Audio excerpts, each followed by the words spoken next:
Colorado 99 yards away. And that's going to be a safety. Adam Carriker, the defensive end. And I'm pretty well convinced he's going to go in the first round come springtime. And he is smothered and sacked back at the 45 by Carriker. I mean, he is a beast at defensive end.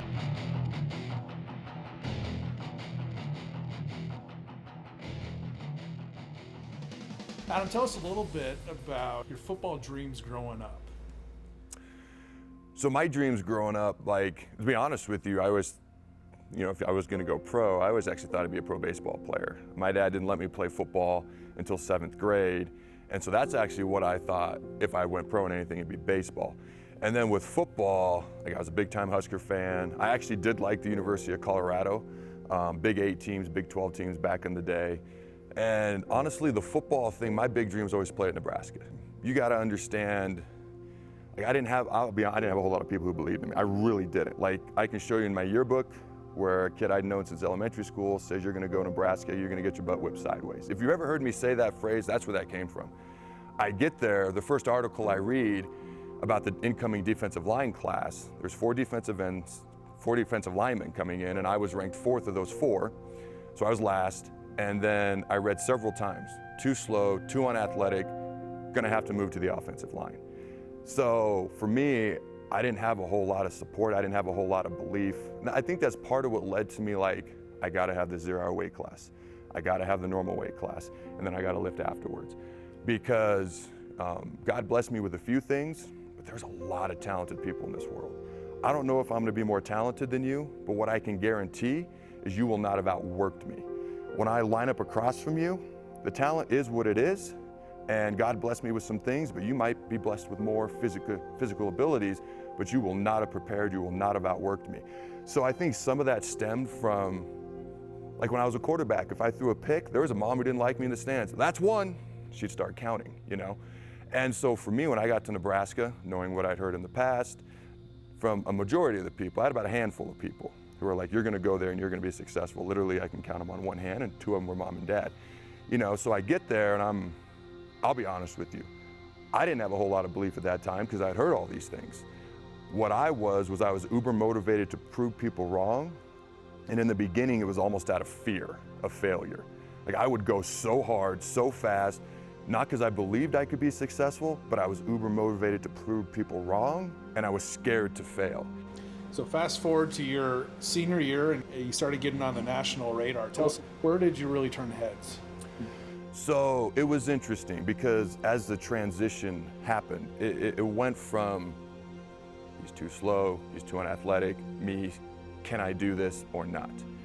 And so as I started to prove to myself that I could do this, and for me, ultimately, a lot of people may recognize Richie Incognito's name. I went against him every day my first 3 years at Nebraska, and then every day my first 3 years at the Rams, literally probably thousands of times.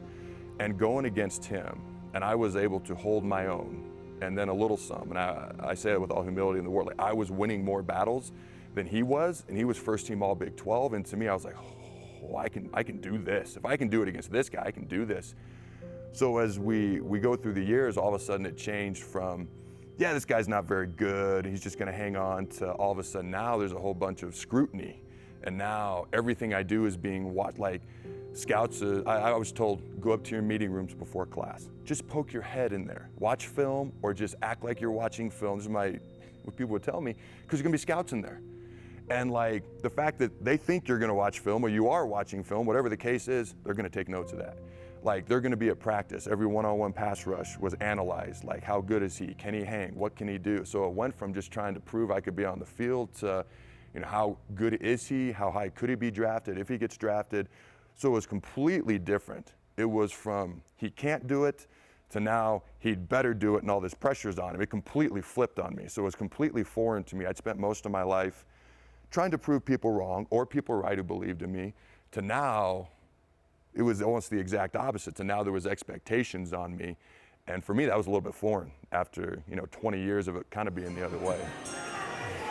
With the 13th pick in the 2007 NFL Draft, the St. Louis Rams select Adam Carriker, defensive end, Nebraska.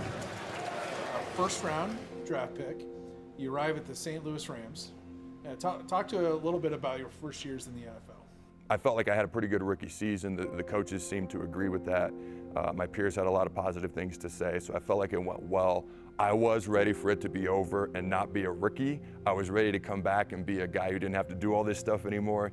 I was ready to come back, and I'd already made this adjustment. Now I know what I'm supposed to do. Now, day one of practice, I'm not sitting there like, what am I doing? Now it's like, boom, okay, you pull, I shed, I go over here, you know? So for me, I think any rookie season, because they talk about rookies hitting the rookie wall. I definitely hit that wall at a point, I forget when it was, probably about 2/3 of the way into the season. But you come back for year two, you feel much more comfortable, you're much more familiar with everything. So the rookie year is always a little bit tougher, but for me, I kind of enjoy a challenge. So for me, it was tough, but it was also kind of fun. So you get traded to the Redskins. You play a few years there, then you have your knee injury. Yeah, so to chat about the knee injury really quickly, you know, I had the 2 major surgeries in a month. And so, because they had told me, you tear your quad tendon, should be back in about 5 months. The doctor literally looked at me and said, it's a simple surgery. You'll be back in 5 months. When I tore it twice, they looked at me and said, there's no timetable now. We have no idea. This is pretty rare, and pretty rare for anyone to come back. And so again, I was doing really, really well. About a year later, I was doing really, really well, but we couldn't get the degrees range of motion. X-ray didn't show nothing, MRI didn't show nothing, but my leg wouldn't bend more than this. Well, if I get bent back in a play, it's not good, you know? So that's when they discovered the bone, which was another major surgery. And like I said, there's a couple of surgeries in there, I can't even remember what they were for. The last one, a year and a half later, after the original injury, I have my best rehab day ever, best day ever. I go home, I'm like, Ange, it's gonna happen. You know, I've had all these surgeries, 5 on the knee at this point, like it's gonna happen. That night, my knee just balloons up, and it's like incredible pain. It was insane. And I called Larry Hess, a trainer, and I don't ever call him at home. And he knew something was wrong, so the next day they ordered an MRI. Basically an infection got in there somehow, and that was it. I had the surgery, they let me go. It was just like, it's not gonna happen, Adam, in their eyes. I still wasn't done yet, you know, but they let me go. And so, adjusting to, I mean, fast forward through some other things. Ultimately, I didn't get signed. Not many people actually get to decide, I'm done. The amount of people and pro athletes who say, I'm done, without somebody else telling them they're done, because I asked my agent, I go, I can't be the only one who's in, it's just like so frustrated, borderline enraged. They're telling me I'm done. They didn't bust their butt. They didn't go through all this. How can they tell me I'm done? And that's where he said, you're a business asset. Either they find you an asset or a liability. And he said, if you want to know the amount of people that actually make the decision to say, I retire, he said it's less than 1% of pro athletes, which helped me kind of. I didn't really care. Like, this is my life, you know? I had a really hard time with that adjustment. I mean, I did the Veterans Combine. I had a tryout with the Atlanta Falcons. I was calling the GMs I knew. I was I text Jim Harbaugh. To this day, one of the nicest guys I ever met. He wasn't gonna sign me, but he would always text me back. He'd always send words of encouragement. Huge fan of his ever since. He had no reason to, you know? For me, I had a hard time with this. This probably went on for 2 or 3 years. It got to a point where, to be honest with you, my wife had about had enough. And she was about as supportive and as understanding as a human being can be. She had about had enough. I think I ultimately came to the decision, I have to be done whether I want to or not, when I could see that the person who I never thought would have enough was at the end of her rope. It's like, all right, you know, I can't keep doing this, because whether I like it or not, there's life after football, and I think I've reached that point. What would you say to someone who's maybe been sitting in the bleachers in faith, not really, you know, kind of scared to get on the field, tell people about Jesus, talk about their lives? I've been watching from a distance and been a fan their whole life. So if I could compare it to football a little bit or to my own experience, I always said when I was fighting to try to get back into football, I always said, if I don't get back in, that's not what I want. But that's not what ultimately is going to bother me when I get up every day for the rest of my life and I look in the mirror. failure or, you know, maybe not succeeding or whatever the case. Nothing wrong with that. If I have this goal and I don't reach it, and you did everything you could, what more can you possibly do?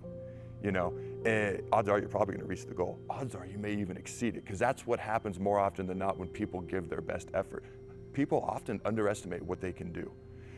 If you are in the stands and you're thinking about getting in the game, and you're thinking about making a difference in life, in church, in your community, whatever the case may be, go out and give your best effort. You will make a difference. You will have success. If you never do it, when you get older and you look in the mirror, that will be the only regret you could ever have. Because if you're out there giving your best effort, you're gonna do something positive. You're gonna have at least some sort of success, if not a lot, however you define success, and you're gonna make an impact in somebody's life, probably starting with your own, and then it'll spread from there.